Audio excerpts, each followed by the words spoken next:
In this video, we're going to explore some important terminology and concepts around linear transformations, and specifically the idea of the kernel or the null space, which will be a new idea for almost everyone in a course like this. So let's just consider an example where we have a linear transform, and this will pass all the criteria for linear transform. And we're going to take a note of the input set, which is going to be R3, which is a three-dimensional space. And with that, we are mapping x, y, z, so three variables in, to, if you'll notice, just two output values. And that's captured here by the R2 for the output space. And we often call that the codomain or the output set. Either way is fine. And that's R2. And sorry, this should be a three-dimensional space. And R2 here is a two-dimensional space. All right. So far, not that interesting. But there is a feeling here that somehow we're losing a dimension. And what I'd like to do is dive into that idea and see how that plays out, or how we might think about that in a new way. Let's just try computing some values here. So compute L of 1, 1, minus 1. Okay, we have a formula. This is x, y, and z. So our new output value in R2 here is going to be 1 minus 1. And the y is 1 plus z is minus... Oh, interesting. We get 0, 0.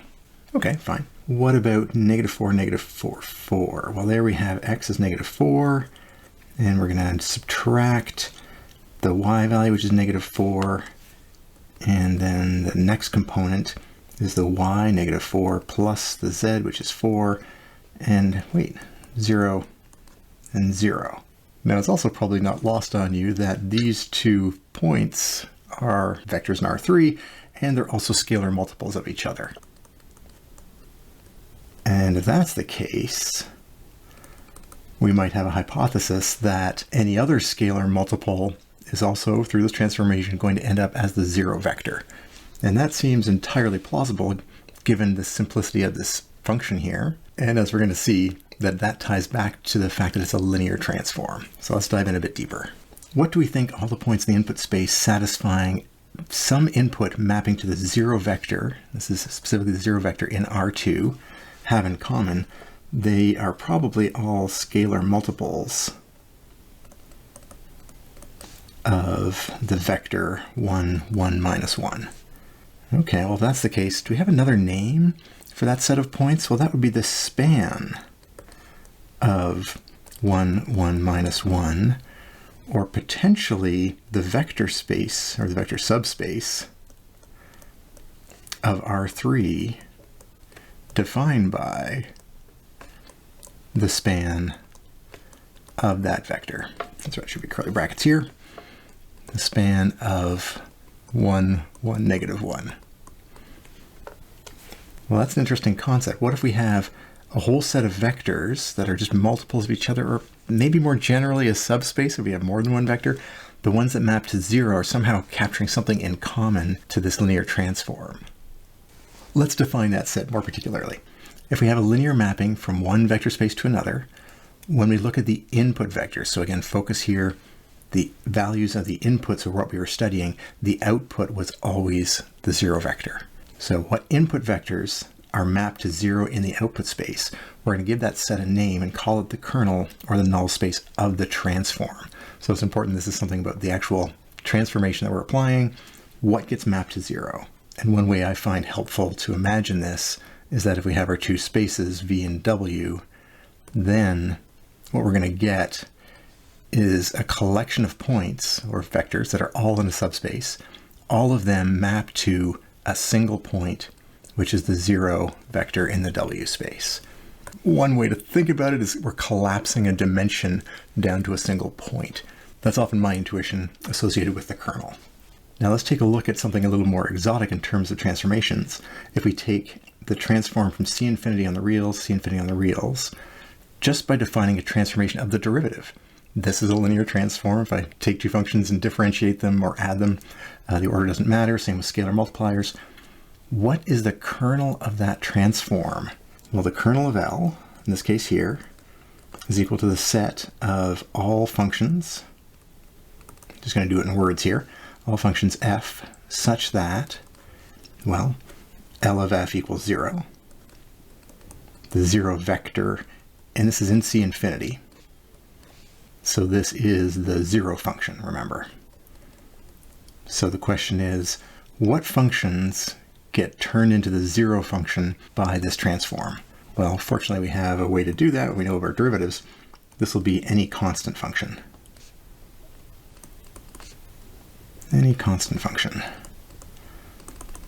Or more specifically, if you want to talk about f's that are in C infinity, such that f of x equals a constant for all x's.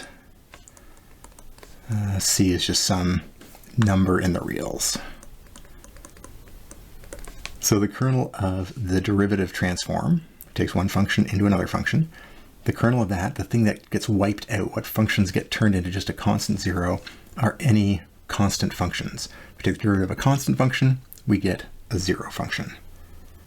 All right, let's take a look at another example. Let's go to something a little more mundane, R2 to R2, where we're going to take a transform, which is the projection of x and y onto y equals x over 2. So that's a line with slope 1/2 through the origin. And this is a classic thing that's used in physics all the time, right? Imagine you've got an inclined plane. Hey, what's the component of the force in that direction?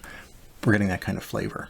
We're asked, what's the kernel of L? What values get mapped to the 0 vector when we execute this projection? All right, let's just define that more specifically. Kernel of L is going to be a set of input values. Now here it's not totally clear, the distinction between the input and the output. They're both R2, so we have to remind ourselves that we're talking about an input set. A set of input values such that, let's give it x and y here, such that the transform of x and y is equal to the 0 vector in R2, and that can be made more specific with our transform here. It's a set of input values x, y, such that the projection of x, y onto the line y equals x over 2 is the 0, 0 point. All I'm doing here is expanding this idea of the transform and saying, what is that transform? It's the projection of the point onto the line y equals x over 2. Well, what we can see from the diagram here is that all the points on a perpendicular line to y equals x over 2, those are going to be the elements of the kernel. The kernel of L is going to be all the points on that line. And what is that line there? Well, it's all x, y's such that, well, what's that line? It's all points on the line perpendicular to y equals x over 2. Remember that this is slope 1/2. The negative reciprocal, which is slope 1/2, which is 2, but negative, just make a little more room here. Negative 2 is going to be perpendicular to the slope of y equals x over 2. So slope negative 2, and it also passes through the origin, so we're going to have all points such that y equals negative 2x. If we project any of these points on this line onto this line, we're going to end up at the origin for each one of those. So this would be the kernel, the set of inputs that gets mapped to 0.